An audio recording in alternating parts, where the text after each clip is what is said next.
So hello guys, इस वाले lecture में हम लोग यहाँ पे एक मेजर टेस्ट सीरीज़ का पेपर देखने जा रहे हैं। फिजिक्स और केमिस्ट्री के जो बहुत इंपॉर्टेंट क्वेश्चन जो आपकी नीट में आने लायक हैं वो क्वेश्चन हम लोग यहाँ पे डिस्कस करेंगे। तो अगर जो वीडियो आपको अच्छा लगे तो लाइक कर देना और चैनल को सब्सक्राइब कर देना। और हाँ, वीडियो प्लीज़ आप लोग आखिरी तक जरूर देखना, बहुत बेनिफिट आपको इसमें मिलेगा। क्वेश्चन बहुत अच्छे हैं। एक सेंटर ऑफ मास का क्वेश्चन यहाँ पे ये वाला है। मुझे लग रहा है कि ये एक्सपेक्टेड क्वेश्चन इसलिए क्योंकि इसमें आपका क्या बोलते हैं उसको है, बेसिक कॉन्सेप्ट का इसमें यूज़ करवाया गया सेंटर ऑफ मास निकालने के लिए। तो बेसिक कॉन्सेप्ट वाले क्वेश्चंस आप लोग जानते हैं नीट एग्जाम में बहुत आते हैं, जिसमें आपकी बेसिक चेक की जाती है, बेसिक नॉलेज चेक की जाती है। और बेसिक नॉलेज कितनी है ये भी आपको पता चल जाएगा। ये क्वेश्चन है कि 5 आइडेंटिकल, यहाँ पे लिखा है, पहले गौर कर लीजिए, 5 identical rod homogeneous bricks each of length L are arranged as shown in the figure, X coordinate आपसे पूछा गया है। तो देखो यहाँ पे कोशिश करते हैं हम लोग बनाने का। पहली बात तो हमें फार्मूला पता है कि फार्मूला क्या होता है इसका। तो हमें पता है कि एक्स सी ओम जो होता है वो होता है m1 x1 plus m2 x2, मतलब 5 यहाँ पे है। तो नीचे सबसे पहले हम लोग क्या लिख लें, 5m लिख लें, क्योंकि 5 रॉड है। क्लियर हो गई। अब देखो कोऑर्डिनेट मैं आपको लिखना बता दूंगा, आप लोग सॉल्व अपने आप कर लेना प्लीज़। ओके, मुझे क्वेश्चन बहुत डिस्कस करने इसमें भी है। अब देखो कोऑर्डिनेट कैसे आप लोग लिखोगे, एक्स कोऑर्डिनेट कैसे लिखोगे ये मैं आपको बताने की कोशिश करूँगा आप लोगों को। देखो ये पूरी लेंथ अगर जो एल है तो इसका सेंटर ऑफ मास कहाँ होगा, l/2 पे। ये पहली वाली मेरी रॉड होगी, इसका सेंटर ऑफ मास l/2 पे है। ये दूसरी वाली जो रॉड आपको ये दिख रही है, ये वाली, ये टोटल इसकी लेंथ l होगी, तो इसका सेंटर ऑफ मास कहाँ होगा, यहाँ पे होगा, इस वाली पोजीशन पे। ठीक, अब देखो ओरिजिन से नापो इसकी दूरी। तो देखो ये l/2 इतनी है, यहाँ से यहाँ तक l/2 है, और यहाँ भी क्या होगी l/2। तो मतलब ये टोटल लेंथ कितनी हो जाएगी, l हो जाएगी। तो इसका जो सेंटर ऑफ मास आएगा कोऑर्डिनेट एक्स एक्सिस का, वो l पे आएगा, ध्यान देना। अब तीसरी रॉड को देखते हैं। तीसरी देखो, ये पहली हो गई, दूसरी हो गई, और तीसरी और चौथी, ये पांचवी, लास्ट वाली पांचवी वाली को देख लो आप लोग ध्यान से। तो पांचवी वाली जैसे पहली वाली थी वैसे पांचवी वाली रखी हुई, तो इसका भी कोऑर्डिनेट कहाँ आएगा, l/2 पे आएगा। चौथी वाली की गाइस बात करो तो चौथी वाली और दूसरी वाली जो रखी है उसका भी सेम एकदम है, तो इसका कोऑर्डिनेट कहाँ पे आएगा, l पे आएगा। ध्यान देना अच्छे तरीके से। तीसरी वाली रॉड की बात करेंगे इस यहाँ पे। तो तीसरी वाली रॉड कहाँ पे है, ये रखी हुई तीसरी वाली रॉड आपकी, इसका सेंटर ऑफ मास कहाँ आएगा, यहाँ पे आएगा। आएगा नहीं आएगा। तो दूरी देखो इसकी, तीसरी वाली रॉड की दूरी देख लेना, ये l/2 है, ये l/2 है, और यहाँ भी क्या है l/2, मतलब 3l/2। तो मतलब इसका जो कोऑर्डिनेट आएगा वो 3l/2 आएगा। बस ये बात आपको पकड़नी थी। अब देखो l/2 मिलके क्या हो जाएगा, l हो जाएगा। ये l है, ये l है, तो क्या हो जाएगा 2l। तो 2l और ये मिलके 3l, और साथ में ये भी तो है 3l/2। तो अगर जिसको आप सॉल्व करोगे यहाँ पे तो 3l और साथ में क्या 3l/2, तो 2 3 6 6 3 9, कितना हो जाएगा 9, 9/2, यानी कि 9 ml। और नीचे क्या था, 5 दूनी 10, हो जाएगा 10। भाई 2 नीचे आएगा ना, तो 9 ml/10। देखो आंसर को यहाँ पे है, ये देखो 9 ml/10। ठीक है, कोऑर्डिनेट लेने मैंने आपको सिखा दिए, आप लोग देख लेना, इसमें अच्छा क्वेश्चन है। अब इस क्वेश्चन को थोड़ा सा आप लोग अपने यहाँ पे पढ़ मारिए, इस वाले क्वेश्चन को। ठीक है, find the magnitude of, magnitude पूछा, ध्यान देना यहाँ पे, magnitude of acceleration of centre of मास पूछा, ध्यान देना। बहुत अच्छा क्वेश्चन है गाइस, इसका थोड़ा सा अपने आप कीजिए यहाँ पे। ठीक है, मैं थोड़ा सा थीम बता देता हूँ। ये ब्लॉक इधर की मूव करेगा क्योंकि ये एंगल जो है ज़्यादा बड़ा है, तो इधर जो हमारा स्लोप है वो स्लोप हमारा इस टी पर ज़्यादा है। ठीक है, तो इधर ब्लॉक मूव करेगा, तो mg sin 53 और ये हो जाएगा mg sin 37। ठीक, और जब आप नेट एक्सेलरेशन निकालोगे तो इसमें से ये माइनस कर दोगे, नीचे क्या कर दोगे 2m कर दोगे। ठीक, ये इसमें से माइनस हो जाएगा। बाद में जब सेंटर ऑफ मास एक्सेलरेशन का निकालोगे तो क्या आएगा, नेट वाला m1 a1 plus m2 a2, और नीचे क्या हो जाएगा m1 प्लस m2 हो जाएगा, ये वेक्टर में रहेगा। ठीक है, और देखो दोनों ये कैसे हैं, परपेंडिकुलर है। तो a नेट क्या है हमारा, निकल जाएगा यहाँ से √a1² प्लस √a2², और दोनों बराबर रहेंगे तो क्या हो जाएगा, a√2 हो जाएगा। बस अब a निकालना है आपको यहाँ से बेसिकली। ठीक है, निकाल लेना थोड़ा आराम से, तो ये क्वेश्चन इजी है, आप लोग कर लेना इसको। ठीक है, कोई बहुत बड़ी बात नहीं। हाँ, थर्ड वाला क्वेश्चन देखो जरा, ये मेरा बहुत फेवरेट क्वेश्चन है, इलेक्ट्रिक कोलिजन का क्वेश्चन है। A fast moving neutron collide with elastically with stationary alpha. ये शब्दों पे गौर करना है, यहाँ पे ये रुका हुआ है अल्फा पार्टिकल, उससे कौन टकरा रहा है, न्यूट्रॉन टकरा रहा है।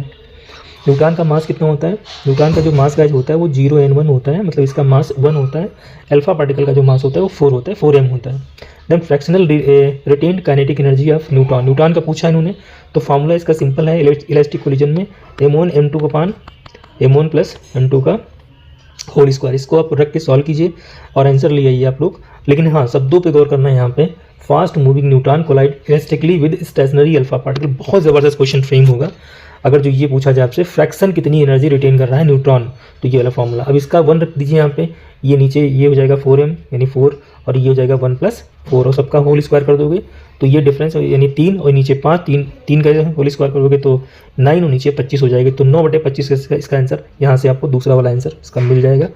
सॉल्व कीजिए, मजे लीजिए, 4 नंबर मिल जाएंगे आपको। ये थ्योरी गाइस बहुत ज़बरदस्त क्वेश्चन है, इन्होंने जो थ्योरेटिकल क्वेश्चन इन्होंने फ्रेम किया है। परफेक्टली इलास्टिक कोलिजन जो होती है उसमें हमारी मोमेंटम और काइनेटिक एनर्जी दोनों कंजर्व रहती है। सेकंड ऑप्शन पढ़िए, momentum conserve and kinetic energy is equal before and after collision, तो ये दोनों यहाँ पे हो जाएगा। भाई काइनेटिक एनर्जी कंजर्व रहती, कंजर्व रहने का मतलब है जो पहली थी वही बाद में है कोलिजन के, तो ये बात सही है। इनएलास्टिक कोलिजन की बात करें तो इनएलास्टिक कोलिजन में क्या होता है, हमारा जो मोमेंटम होता है वो तो कंजर्व होता है, काइनेटिक एनर्जी लॉस होती है। अब वो इनएलास्टिक कोलिजन बोला है तो काइनेटिक एनर्जी कंजर्व नहीं होगी, काइनेटिक एनर्जी हमेशा लॉस रहेगी, नुकसान उसका होगा। बहुत मोटी बात है, इसको ध्यान रखना। और यहाँ जो कोफिशिएंट ऑफ डिस्ट्रीब्यूशन होता है ये होता है 0 और 1 के बीच में, जबकि परफेक्टली में ऐसा नहीं होता। परफेक्टली में ई की वैल्यू क्या होती है, 0 होती है, ध्यान देना, ठीक।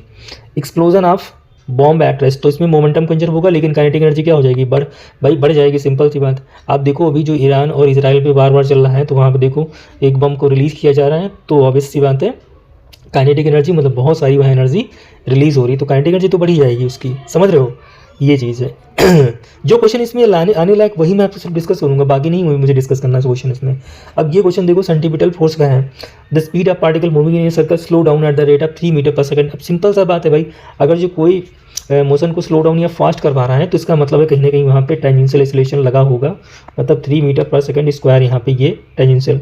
Eight some instant the magnitude of total acceleration, तो देखो टोटल यहाँ पे दिया है हमें 5 मीटर पर सेकंड स्क्वायर, ठीक है।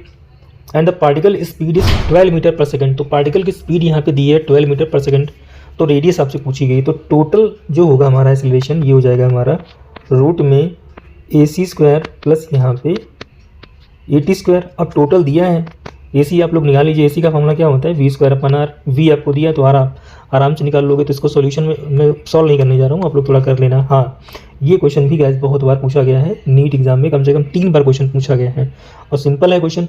According to given figure to complete the circular loop. अब देखो अब यहाँ पे ये जो लाइन जोड़ी इन्होंने है ये बहुत इंपॉर्टेंट लाइन है, ठीक है। अब यहाँ जब पार्टिकल पहुँचेगा तो इसके पास में अगर जो वेलोसिटी हमारी रूट की 5gr है तो ये कंप्लीट सर्कल को बना देगा, और नहीं है तो नहीं बना पाएगा। और हाँ, अगर जो यहाँ पहुँचेगा तो इसकी स्पीड कितनी होनी चाहिए, √3gr। मतलब आपको बेसिकली क्या करना है, यहाँ पे ये वैल्यू याद कर लेनी है, और टॉप मोस्ट पॉइंट पे इसकी जो स्पीड होनी चाहिए वो √gr होनी चाहिए। तो 5 और 3 और gr ये आपको याद कर लेना, 5 3 1 ये रेशियो याद कर लेना आप लोगों को है, तभी ये कंप्लीट सर्कल रिवॉल्व करेगा। तो यहाँ पे आप देख लो, जो यहाँ जो एनर्जी होगी हो जाएगी mgh, और यहाँ हो जाएगी ½ mv²। v का मतलब हो जाएगा हमारा ये 5gr, क्लियर। तो m से m कैंसिल हो गया, और g से g कैंसिल हो गया, 2h का मतलब ये 10 हो गया, ठीक। और 5r आपसे पूछा है तो r आप निकाल लो आराम से, तो 5 दूनी 10, 2 मीटर इसका आंसर आ जाएगा, और 2 मीटर यहाँ पे आपको दिया भी है, ये देखिए, क्लियर। अच्छा क्वेश्चन है गाइस, बहुत अच्छा क्वेश्चन है, तो ये आप लोग कर लेना। अब देखो ये क्वेश्चन हालांकि बहुत अच्छा है, लेकिन अभी तक नीट में ऐसे क्वेश्चन पूछे नहीं गए हैं, ठीक है। अब पढ़ो question, 2 point particle P and Q are 10 metre apart at certain instant, the velocity of P is 8 metre making an angle 30 degree with line joining P and Q, and velocity of Q is 6 metre making an angle 30 degree with PQS in the figure. Then ये पढ़ो यहाँ पे, then the magnitude of angular velocity.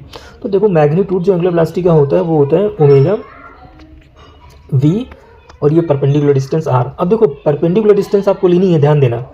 तो perpendicular distance कैसे आएगी, इसके जब आप कंपोनेंट करोगे तो ये वाला तब जाके परपेंडिकुलर बनेगी ना, ये वाली डिस्टेंस, क्लियर है। तो ये कंपोनेंट आपको लेना बस खाली है। ये कंपोनेंट कितना होगा, 6 sin 30, 6 sin 30 का मतलब 1/2, यानी कि ये आंसर ये कितनी वेलोसिटी आएगी, 3।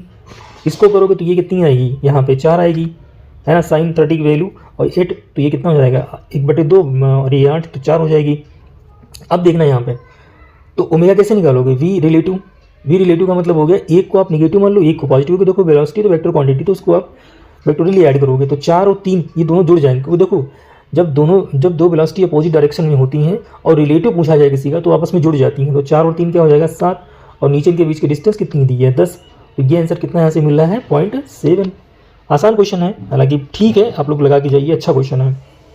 फिर एक बहुत बेहतरीन क्वेश्चन है सर्कुलर मोशन का, और इसमें फ्रिक्शन का भी इन्होंने रोल करवा दिया। ये क्वेश्चन, ऐसे क्वेश्चन बहुत पहले आते थे नीट एग्जाम में हो सकता है भी आ जाए। तो ये डेथ बेल का क्वेश्चन है। डेथ बेल की मैं कॉन्सेप्ट आपको बता दे रहा हूँ और आप लोग इसको सॉल्व कर लेना। आप लोग देखो, ये डेथ बेल होता है, इसमें एक मोटरसाइकिल वाला होता है और वो रिवॉल्व करता है इस टाइप से, ठीक है। जब रिवॉल्व करेगा तो इसके ऊपर एक सेंट्रीफ्यूगल फोर्स बाहर की तरफ लगता रहता है ऐसे इस टाइप से, और ये यहाँ पे नॉर्मल रिएक्शन ऐसे काम करती है। ऊपर का काम करेगा म्यू एस एन, मतलब वही फोर्स ऑफ फ्रिक्शन, और नीचे काम क्या करेगा, mg काम करेगा, ठीक। ये इसकी कॉन्सेप्ट होती है। अब अगर जो ये कांटेक्ट को ना छोड़े यहाँ से, भाई कांटेक्ट छोड़ देगा तो गिर जाएगा, लेकिन इसको तो ऐसे घूमना रहता है इस टाइप से। तो भैया क्या होता है कि ये म्यू एस एन जो होता है, मतलब म्यू एन, ये ग्रेटर दैन किसके होना चाहिए, mg के। बस ये कॉन्सेप्ट इसमें अप्लाई होनी है। जब ये वाली वैल्यू बड़ी होगी, ऊपर वाली वैल्यू, तभी तो ये कांटेक्ट को लूज नहीं करेगा, और अगर जो ये छोटी होगी तो कांटेक्ट लूज कर देगा। तो n कितना है, n हमारा है ये सेंट्रीफ्यूगल फोर्स जो बाहर की तरफ लग रहा है, इसके mr ओमेगा स्क्वायर, क्लियर। तो ये म्यू और यहाँ पे ये और ये ओमेगा स्क्वायर और यहाँ पे ये mg। अब देखो मास से मास कैंसिल हो गया, पूछा क्या गया यहाँ पे हमें कोएफिशिएंट ऑफ फ्रिक्शन, मतलब ये म्यू पूछा गया है। अब म्यू क्या निकाल नहीं लोगे, जी की वैल्यू कितनी हो गई, 10 हो गई, जी की वैल्यू 10 हो गई ऐसे इस टाइप से, ठीक है। ये 10। आर की वैल्यू कितनी दी है भाई, 36 मीटर। आर की वैल्यू 36 मीटर। और ओमेगा कैसे निकालोगे, ओमेगा मतलब बी अपन आर करोगे भाई, बी इक्वल टू क्या होता है, आर ओमेगा होता है, और ओमेगा क्या हो जाएगा, बी अपन आर। वी दिया है 30, आर दिया 36, तो 30 और ये 36, ठीक, लेकिन स्क्वायर में है ना, 36 और नीचे 30। अब एक 36 से 36 कैंसिल हो गया। अब इसको सॉल्व कर लो यार, इतना तो कर ही सकते हो ना। कितना हो जाएगा, ये 3 नाम 30 और ये 12 बार जाएगा, 10 से 10 कैंसिल। इसको थोड़ा सॉल्व कर लेना, यही कॉन्सेप्ट लगेगी, थोड़ा सा सॉल्व आप लोग कर लेना है, ठीक है। इसी कॉन्सेप्ट से आपका ये क्वेश्चन हो जाएगा, ठीक है। करके बताना मुझे एक बार। चलो अगला क्वेश्चन देखते हैं। अगला क्वेश्चन भी धमाकेदार है, सेम कॉन्सेप्ट पे रिलेटेड है। मतलब ये दो concept, question number 9, question number 10, same को नहीं कह सकते, लेकिन हाँ थोड़ा तो मिलता जुलता कॉन्सेप्ट है इसमें, और दोनों बहुत अच्छे क्वेश्चन है। ये दोनों एनसीईआरटी क्वेश्चन है, दोनों एनसीईआरटी में दिए हैं। Which the given value of angular speed is possible for which coin does not slip on rotating. तो कोइन स्लिप नहीं करना चाहिए, मतलब ये ऐसे घूम रही है चकती इस टाइप से, और यहाँ पे ये कोइन रखा हुआ है, ये बोल रहे हैं कि स्लिप ना करें। अब जब घूमेगी तो ये बाहर की तरफ स्लिप करने की कोशिश करेगा, मतलब बाहर की तरफ इसके ऊपर लगेगा सेंट्रीफ्यूगल फोर्स, और अंदर की तरफ लगेगा mu S N friction force. और ये गिरे ना तो इसका मतलब म्यू एन की वैल्यू जो है ये एम आर ओमेगा स्क्वायर से क्या होनी चाहिए, बड़ी। एन क्या हो जाएगा, एम जी के बराबर, मतलब एन ऊपर काम करेगा और नीचे क्या काम करेगा, एम जी काम करेगा। अब एन की जगह एम जी रख लो यहाँ पे, तो ये हो जाएगा म्यू और यहाँ पे एम जी, और यहाँ पे ये M R omega square. M से एम कैंसिल। म्यू पूछा आपसे, नहीं ओमेगा पूछा हमसे, म्यू की वैल्यू 5 दी है। अब जी की वैल्यू 10, यहाँ पे ये आर की वैल्यू क्या है, 10 सेंटीमीटर। ओमेगा आपसे पूछ लिया गया है स्क्वायर, तो ये 5 और नीचे 10, ऊपर 100 हो जाएगा, ये वाला जाएगा ना ऊपर 100 हो जाएगा, तो 10 और ये 100, तो 5 दूनी 10 और ये हो जाएगा 50। मतलब ओमेगा स्क्वायर की वैल्यू कितनी आ गई, √50। ओमेगा की वैल्यू √50 आ गई। √50 किसके बराबर होता है, लगभग 7 के तो बराबर होगा, लेकिन आंसर ये नहीं होगा, क्योंकि ये जो वैल्यू निकली है ये मैक्सिमम निकली है। कितनी निकली है, मैक्सिमम, ठीक है। तो मिनिमम तो कोई भी हो सकती है, जब मैक्सिमम ये है तो मिनिमम तो कोई भी हो सकती है। तो ये बात ध्यान रखना, अगर जो आंसर यहाँ पे 8 वाट दिया होता तो ये पॉसिबल नहीं होता, लेकिन 7 से जितनी भी वैल्यू कम होंगी वो सारी वैल्यू पॉसिबल होंगी। बहुत अच्छा क्वेश्चन गाइस है। Formula based question. If the rotational kinetic energy के आप a body is increase by 300%, तो क्या होता है, K equal to L square upon 2i। Formula ये होता है ना, मतलब के जो होता है वो directly proportional to L square. Kinetic energy को बढ़ाया गया 300%, तो आपसे एंगुलर में स्पीड पूछी गई है, तो एल जो होगा वो हमारा √k हो जाएगा। तो √k फाइनल करूँ तो कितना हो जाएगा, 300 बढ़ाई गई है, पहले कितनी होगी 100 होगी, तो टोटल कितनी हो जाएगी 400। इनिशियल 100 मान लिया था हमने, नीचे भी क्या हो जाएगा 100, 100 कर दो मल्टीप्लाई यहाँ पर। ये समझ में आ रहा है जो मैं जैसे मैंने किया। अब देखो ये 20 हो जाएगा, ये 10 और नीचे क्या हो जाएगा 10, तो 20 में 10 गया 10 और नीचे भी 10 है ऑलरेडी, मल्टीप्लाई 100, 10 कैंसिल, तो कितने से बढ़ जाएगी, 100 से बढ़ जाएगी, ध्यान देना, घटेगी नहीं बढ़ जाएगी यहाँ पे, तो इंक्रीज बाई 100%। ठीक है, अच्छा क्वेश्चन है तो करके जाना थोड़ा सा आप लोग। चलिए आगे देखते हैं। यहाँ पे अगला क्वेश्चन है यहाँ पे कि ये particle of mass m is release from, देखो ये क्वेश्चन अच्छे हैं इसलिए मैं देखो करवा रहा हूँ भाई। ठीक है, आप लोगों को समझ में आएगा तो अच्छे क्वेश्चन है, मतलब कॉन्सेप्ट वाले कॉन्सेप्चुअल क्वेश्चन ही है। ठीक है, बेसिक आपकी देखो नीट भी चाहता है कि बेसिक आपका मजबूत हो तभी आप नीट क्वालिफाई करें, तो बेसिक यहाँ पे आपका चेक किया जा रहा है। ए particle of mass m is release from rest, ठीक है, रेस्ट से रिलीज किया जा रहा है, फ्रॉम अ पॉइंट ए, मतलब यहाँ से पार्टिकल को रिलीज किया गया, a falling parallel to vertical Y axis, मतलब ये इधर की तरफ फॉल कर रहा है। Its angular momentum after falling through distance h about o, मतलब यहाँ से पूछा जा रहा है एंगुलर मोमेंटम। तो एंगुलर मोमेंटम होता क्या है, m v r perpendicular, r perpendicular, मतलब इसके देखो अगेंस्ट पूछा गया तो r परपेंडिकुलर ये दूरी होगी गाइस हमारी, ये ध्यान देना, ये h नहीं ले लेना यहाँ पे। ठीक, क्योंकि देखो ये पार्टिकल इधर मूव कर रहा है तो r परपेंडिकुलर ये लेना है हमें a। चलो लेते हैं, तो पहले यहाँ पे v निकालते, तो v कितना हो जाएगा हमारा √2gh, भाई नीचे की तरफ जब पार्टिकल आएगा दूरी यहाँ पे h है, तो यहाँ पे जब स्पीड निकालोगे तो ये क्या हो जाएगी √2gh m, और साथ में क्या है ये परपेंडिकुलर डिस्टेंस यानी a, तो m a और √2gh, तो यहाँ पे देख लो आंसर हमारा क्या हो गया, ये वाला हो गया m a √2gh। समझ में आ गया। ये थोड़ा सा आप ये भी क्वेश्चन जो है आपकी कॉन्सेप्ट पे है, कॉन्सेप्ट पकड़ने की कोशिश की गई है, रोटेशनल मोशन का क्वेश्चन, अच्छा क्वेश्चन है। ये uniform disc of radius 20 centimetre, ठीक, रेडियस 20 सेंटीमीटर है, इस performing pure rolling motion on a moving surface, surface move कर रहा है, ध्यान देना, ये देखो ये सरफेस मूव कर रहा है और ये रोल कर रही है प्योरली, इस टाइप से सोच के देखना question. If its angular velocity is 5 radian per second, find velocity of its centre of mass की वेलोसिटी पूछिए। तो भैया ये इसकी तरफ मूव कर रहा है, ये ऐसे मूव कर रहा है आगे तरफ, ये रोटेट कर रही है, तो पॉइंट ऑफ कांटेक्ट पे जरा बताओ यहाँ पे, क्या पॉइंट ऑफ कांटेक्ट पे ये वेलोसिटी ऐड नहीं हो जाएगी? पॉइंट ऑफ कांटेक्ट पे गाइस ये वाली वेलोसिटी और ये वेलोसिटी ऐड नहीं हो जाएगी आपस में, तभी तो आएगी net velocity. Find the velocity of its centre of mass, centre of mass की वेलोसिटी हमने पूछी है, तो कुछ नहीं करना है बस खाली आपको यहाँ पे ओमेगा निकाल लो पहले, sorry V equal to R omega निकालना है आपको, वी ऑलरेडी आपको दिया, तो वी आर ओमेगा कैसे निकालोगे, यहाँ पे 20 सेंटीमीटर है तो ये हो जाएगा हमारा 20 मल्टीप्लाई 100, सॉरी 10⁻²।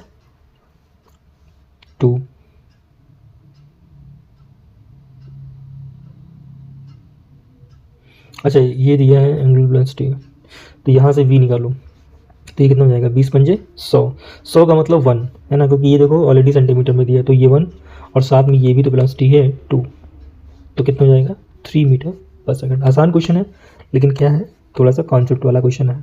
चलो ये भी देखो, ये भी क्वेश्चन पूछा गया है 14 number, when a solid sphere rolls without slipping down an inclined plane making an, देखो लिखा when a solid sphere solid है तो उसका जो हमारा मोमेंट ऑफ इनर्शिया होता है 2/5 होता है ना, 2/5, रोल्स विदाउट स्लिपिंग, स्लिप नहीं कर रहा, रोल कर रहा, ध्यान देना, an inclined plane making angle theta with horizontal, the acceleration of its centre of mass is a, if the same sphere slides, अब देखो स्लाइड कर रहा है विदाउट फ्रिक्शन, मतलब रोल नहीं कर रहा है, स्लाइड कर रहा है, तो जब स्लाइड करता है तो उसका जो एक्सेलरेशन निकलता है वो जी साइन थीटा नहीं निकलता है, क्या निकलता है ना।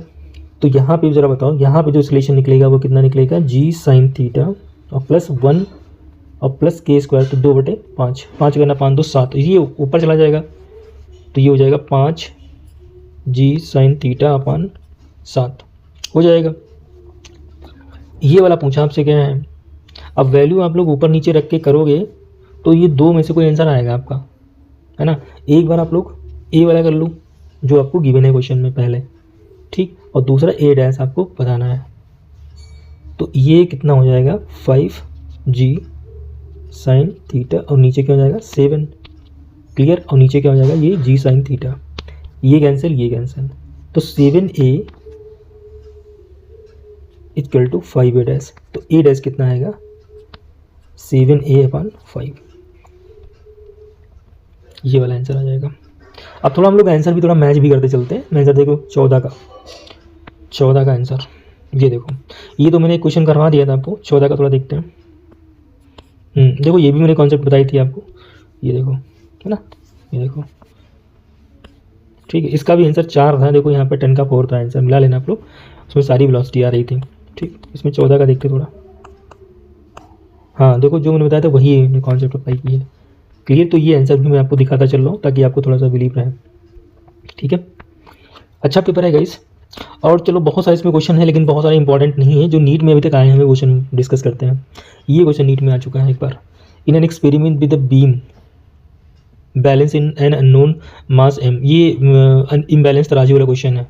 ये आपके प्रैक्टिकल फिजिक्स में दिया हुआ है। M is balance by 2 known mass, यहाँ पे लिखा है। तो यहाँ पे एक्चुअली इन्होंने जो पूछा है वो पूछा है अननोन मास की वैल्यू। तो कुछ नहीं करना है भैया, इसके अगेंस्ट ले लो, एक बार इसके अगेंस्ट ले लो, तो ये हो जाएगा 16L1 और ये बराबर हो जाएगा ML2। ठीक, इसको देखो तो यहाँ हो जाएगा ML1 और ये हो जाएगा 4L2। अब आप लोग वैल्यू इधर उधर रख के m की वैल्यू निकाल सकते हो। कैसे? L2 की वैल्यू आप देखो यहाँ पे, तो L2 की वैल्यू हो जाएगी ML1/4 और यहाँ पे पुट कर दो तो 16L1 और यहाँ पे हो जाएगा m ऑलरेडी था और यहाँ पे ML1/4, L1 से L1 कैंसिल, 16 चौको 64, ये हो जाएगा m²। क्लियर। अब जब m निकालोगे तो ये कितना आएगा 8, कितना आएगा 8 आएगा m यहाँ से, ये देखो। क्लियर, ऐसे क्वेश्चन निकाल लो आप लोग। चलिए अगला, a disc of mass m and radius r is reshaped in a form of ring of same mass but radius यहाँ पे 2r। The radius of direction about geometrical axis is increased by factor. तो radius of direction पूछा है, क्या आप निकाल नहीं पाओगे? पहले कितनी थी? हाफ mr² और ये किसके बराबर है? m² के बराबर। रेडियस ऑफ डायरेक्शन पहली वाली, इन्होंने क्या बना दिया दूसरा? इन्होंने बना दिया रिंग। रिंग का क्या होता है? अब रेडियस को 2 गुना कर दिया तो मतलब 2r² और ये हो जाएगा हमारा mk²। ये mk1 था, ये mk2 हो जाएगा। ठीक, तो m से m कैंसिल, यहाँ भी m से m कैंसिल कर दो, ये तो ये हो जाएगा k1² r/√2 हो जाएगा √2। यहाँ करो तो ये हो जाएगा हमारा 4r² और यहाँ पे ये k2²। तो k2 की वैल्यू क्या आएगी हमारी? 2r। पूछा क्या गया है? The radius of direction about geometrical axis is increase by factor. k2 2r है, k1 कितना है? r/2। तो 2r ऊपर करो, r√2, r से निकलते 2√2, यहाँ पे आंसर आएगा कितना आएगा? 2√2 आएगा। चलिए मिला लेते 17 नंबर क्वेश्चन। 2√, ठीक, 17 नंबर 2√2 समझ में आ रहा है ना? ये अच्छे क्वेश्चन है। चलिए ये भी क्वेश्चन आ चुका है नीट में, जो आ रहे हैं वही हम बता रहे हैं आपको। ए body is rotating with angular acceleration alpha दिया है फ्रॉम द रेस्ट, ω0 क्या है? 0। Find out angular speed omega. कैसे निकालोगे ओमेगा? तो देखो अल्फा जो होता है ये होता है dω/dt। डी ओमेगा क्या हो जाएगा? Alpha dt। अल्फा दिया है आपको, इंटीग्रेट कर दो इसको। इंटीग्रेट करोगे तो ये हो जाएगा, जुड़ जाएगा इसमें, तो ये हो जाएगा 4, 3 1 4 और नीचे क्या हो जाएगा 4, क्योंकि जितनी पावर ऐड होती है उतनी पावर नीचे हो जाएगी। तो ये कैंसिल, ये कैंसिल, तो t⁴ माइनस ये करोगे तो 3t², 3t³ हो जाएगा नीचे, तो ये भी कैंसिल हो जाएगा। तो ये हो जाएगा t⁴ और माइनस t³। फिर यहाँ पे करोगे तो ये t² हो जाएगा। तो पहले ही लग रहा है आंसर इसका, ठीक, पहले लग रहा है इसका आंसर। आसान है, निकाल सकते। हाँ ये क्वेश्चन इस बार एक्सपेक्टेड है, इसको मोस्ट इंपॉर्टेंट कर लीजिए आप लोग। अच्छा क्वेश्चन ही वाला है। A disc of mass 2 kg in radius 0.2 metre is rotating with angular velocity 30 radian per second. If the mass of the 0.25 kg is put gently on periphery of disk then angular speed. तो इसमें कुछ नहीं करना है, I1 ω1 I2 ω2। अच्छा मुझे कैसे पता? क्योंकि मैंने क्वेश्चन की प्रैक्टिस भैया बहुत की है, इसीलिए मुझे पता ही है। ω1 आपको दिया है, ω2 आपको निकालना है। तो I1 कैसे निकालोगे? डिस्क है तो डिस्क ये हो जाएगा हाफ I⍵², ठीक, सॉरी हाफ m, अरे क्या कर रहे हैं, I1 जब निकालोगे तो ये हो जाएगा हाफ mr²। m कितना दिया है 2 kg। देखो प्रैक्टिस मैंने की है लेकिन इसमें कॉन्सेप्ट भी है। अगर जो आप जनरली कोई मास किसी पेरीफेरी पे आप चुपके से रख रहे हो वहाँ पे, तो वहाँ पे कोई एक्सटर्नल टॉर्क नहीं लग रहा है उसके पास। जब एक्सटर्नल टॉर्क नहीं लगेगा तो उसका एंगुलर मोमेंटम क्या होगा, कंजर्व होगा। और एंगुलर मोमेंटम कंजर्व तो I1 omega 1 equal to I2 omega 2 हो जाएगा, समझे।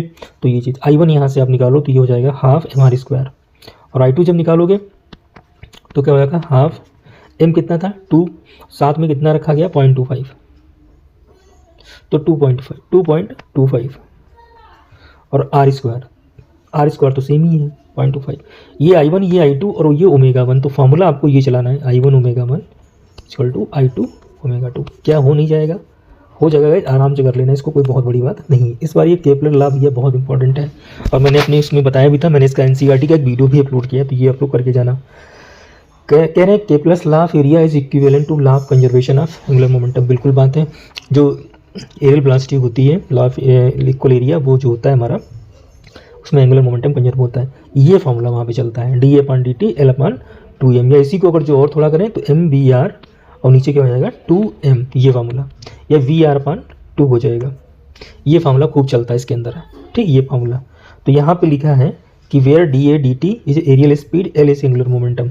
तो दोनों ये गाइज दोनों को सेटिस्फाइड भी कर रहा है, क्योंकि यही फार्मूला इसमें लगता है, ठीक है। Both assertion and reason are true and reason is correct explanation of assertion. बहुत अच्छा क्वेश्चन है, करके जाना आप लोग। चलिए, ये तो इलेक्ट्रिक फील्ड वाला क्वेश्चन है। इलेक्ट्रिक फील्ड और इलेक्ट्रिक पोटेंशियल में जो वो होती है उसका क्वेश्चन है। ग्रेविटेशनल फील्ड पूछिए, तो ग्रेविटेशनल फील्ड का जो फॉर्मूला होता है वो माइनस ΔV/ΔR होता है। अब तीनों को आप लोग देखो, दोनों कंसीडर करो यहाँ पे, एक्स और वाई दोनों को कंसीडर करो यहाँ पे, तो अलग अलग कर लो। तो पहले हम लोग क्या निकाल लें, IG निकाल लें, तो ये हो जाएगा माइनस ΔV/ΔX, ठीक। तो इस एक्स वाले कंपोनेंट करोगे तो 5 दूनी 10 हो जाएगा, कितना हो जाएगा 10, तो 5 2 जा 10। वाई का तो कुछ होगा नहीं क्योंकि वाई तो 0 हो जाएगा, तो माइनस 10x, एक्स की वैल्यू कितनी दी है 2, वाई तो 0 हो जाएगा ना, 5 दूनी 10 x, और ये वाई हमारा 0 + 0, ये आई वाला कंपोनेंट आ गया। अभी रुको, बाद में इसको रखते हैं। अब अगर जो हम लोग ΔV/ΔX करेंगे, अच्छा एक मिनट, ये वाई 0 क्यों होगा, कांस्टेंट है ना, तो ये साथ ही में रहेगा इसका, है ना, किस में रहेगा साथ में। एक बार सोल्यूशंस का देख लेते हैं, 23, देखो देखने में कोई बुराई नहीं है।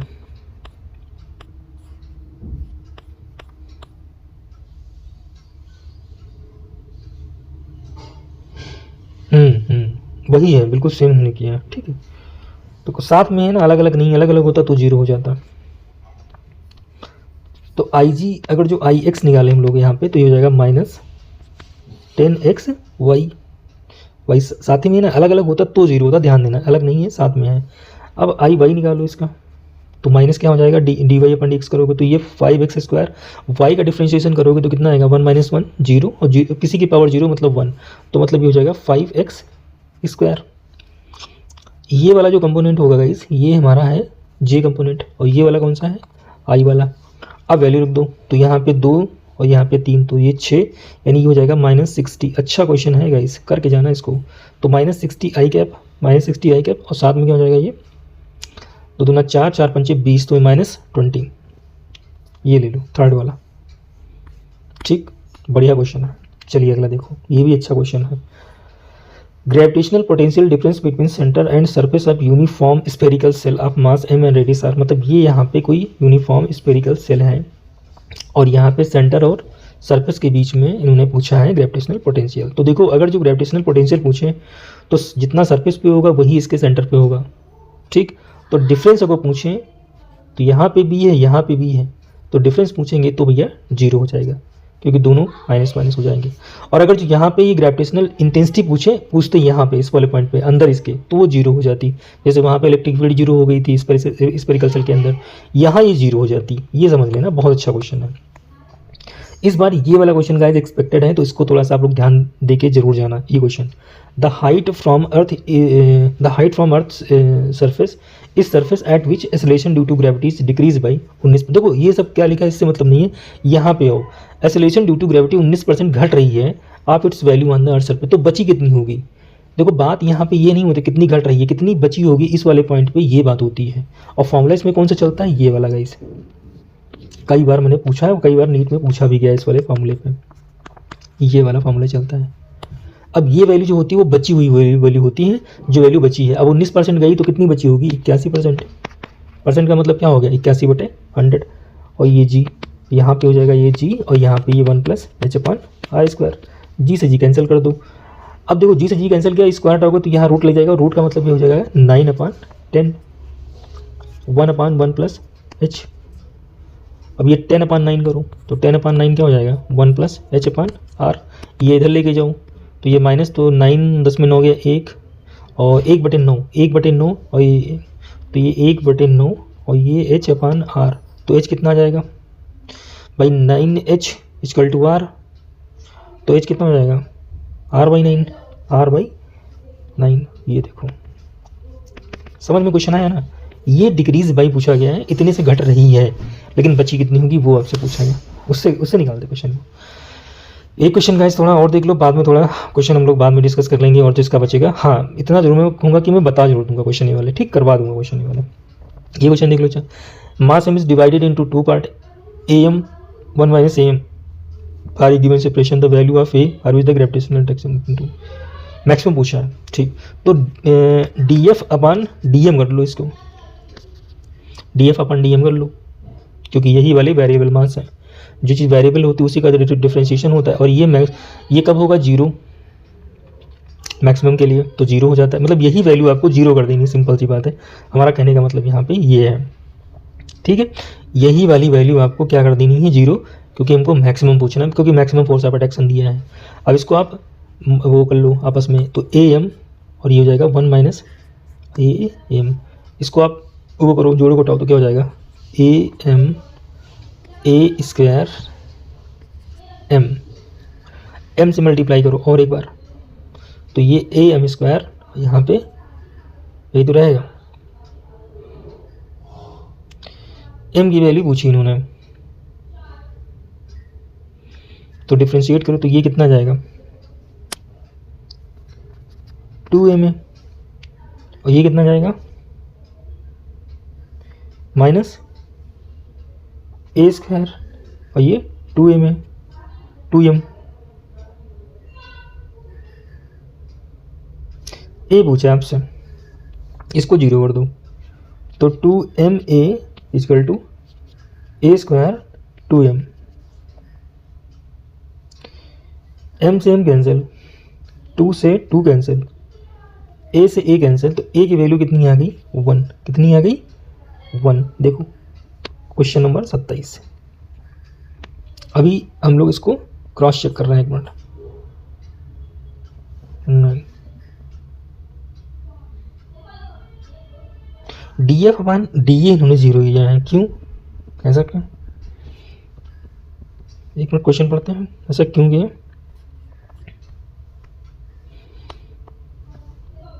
ओ अच्छा, सॉरी गलती हो गई, यहाँ पे लिखा है the value of A for which the gravitational, अच्छा वैल्यू ऑफ ए पूछा है ना उन्होंने, ग्रेविटेशनल फोर्स ऑफ अट्रैक्शन ये नहीं पूछा, वैल्यू ऑफ। अगर जो यहाँ पे वैल्यू ऑफ कैपिटल M पूछी होती तो आप df/dm कर दो, यहाँ पे ये थोड़ा सा मिस्टेक हो गया।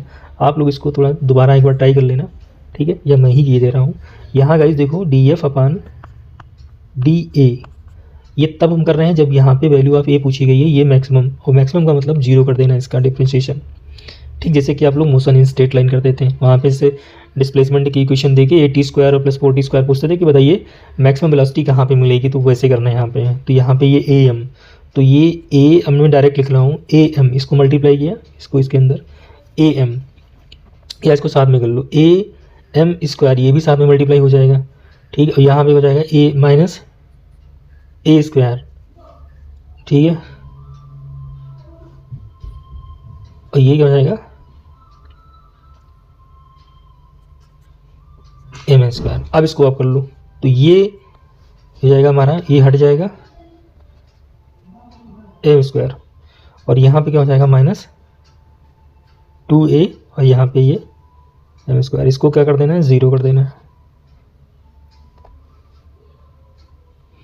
और इसको जब बराबर करोगे तो यहाँ पे क्या हो जाएगा, ये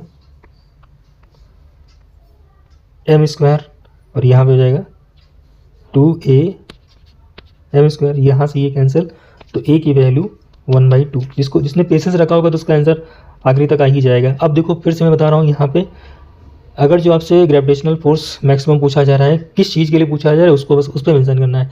अगर जो ए के लिए पूछा जा रहा है तो आपको करना है dF/dA। अगर जो यहीं पे ये m के लिए पूछा जाता तो आप करते इसको dF/dm। अभी तक जो क्वेश्चन आया है नीट में 2 बार तो ये m के लिए पूछा गया है, इसीलिए मेरा दिमाग तुरंत वहीं पे स्ट्राइक किया। लेकिन क्वेश्चन पढ़ना बहुत ज़रूरी है, यहाँ पे ध्यान देना अच्छे तरीके से। ठीक, ये क्वेश्चन पेटेंटेड है, 4-5 बार नीट बार में पूछा गया है। लिखा है कि the radii of 2 planet R and 3R respectively and their density ρ and 3ρ, what is the ratio of acceleration due to gravity at their surface. तो जो G होगा ये होता है ρ और R के डायरेक्टली। ठीक है, अब आप इसको निकाल लीजिए आराम से, वैल्यू पुट कर देना बस खाली आपको। तो R और नीचे क्या हो जाएगा 3R और ρ और ये हो जाएगा 3ρ। ये कैसे निकाला ये मैं आपको बता दूंगा अभी। 3 3 9, ये हो जाएगा हमारा 1:। कैसे आया ये वाला रिलेशन, तो ये इससे आया GM/R², GM²/R²। हाँ, इससे आया हमारा रिलेशन वाला। ठीक है, ये तो होता है फॉर्मूला जी। अच्छा, ये GM² नहीं होता, GM/R²। अब मास कैसे होता है, देखो डेंसिटी क्या होता है, मास अपान वॉल्यूम होता है। मास की जगह करो तो ये जो वॉल्यूम होगा ये R³ 4/3 पाई R³ होगा। 4/3 पाई से कोई मतलब नहीं, R³ ले लो यहाँ पे, तो ये हमारा डायरेक्टली हो जाएगा। चलिए, ये भी क्वेश्चन काफ़ी अच्छा है, एक बार थोड़ा देख लो। बेसिक पकड़ इसमें कोई स्ट्रॉन्ग है तो क्वेश्चन आपका आसान है। इसके वेलोसिटी यहाँ पे 1 kg body on the surface of planet is 100 metre, potential energy of the body at the surface. तो इन्होंने कहा इससे वेलोसिटी किसी प्लैनेट पे के सरफेस पे 1 kg बॉडी की इतनी दी है। वैसे कितनी होती है अर्थ पे, 11.2 किलोमीटर पर घंटा, नहीं पर सेकंड, ध्यान देना। पोटेंशियल एनर्जी पूछी है, तो जो इसके वेलोसिटी होती है ये दी है किसी प्लैनेट के सरफेस पे, और इसका हमें पता है ये फार्मूला होता है कि ये 100 दी है। जब ये 100 दी है गाइस तो यहाँ पे 100 का स्क्वायर कर लो, ये 4 बार हो जाएगा। ठीक है, और ये हो जाएगा 2 GM और ये R, ये हमारा हो जाएगा कितना 5000 हो जाएगा, और ये GM/R। यू निकालो यहाँ से, यू जब निकालोगे यहाँ से तो हमारा हो जाएगा -GM/R। ये वैल्यू में गिवन है, कितनी है 5। m की वैल्यू कितनी दी है 1, माइनस ऑलरेडी लगा तो यहाँ पे, तो -5000 इसका आंसर आ जाएगा। चलिए गाइस, क्वेश्चन बहुत अच्छे हैं। ठीक है, अभी तक हमने इतने क्वेश्चन कर दिए हैं, बाकी क्वेश्चन थोड़ा जल्दी लाएंगे, डिस्कस कर देंगे। ठीक है, और जो क्वेश्चन इसमें से हैं आप लोग देख लेना थोड़ा सा इसमें, बाकी जल्दी मैं कोशिश करूँगा एक वीडियो बना के क्वेश्चन अपलोड करने की। ठीक है, तब तक मिलते हैं फिर नए वीडियो के साथ, तब तक के लिए बाय। और अगर पसंद आया हो लेक्चर तो चैनल को सब्सक्राइब जरूर कर लेना।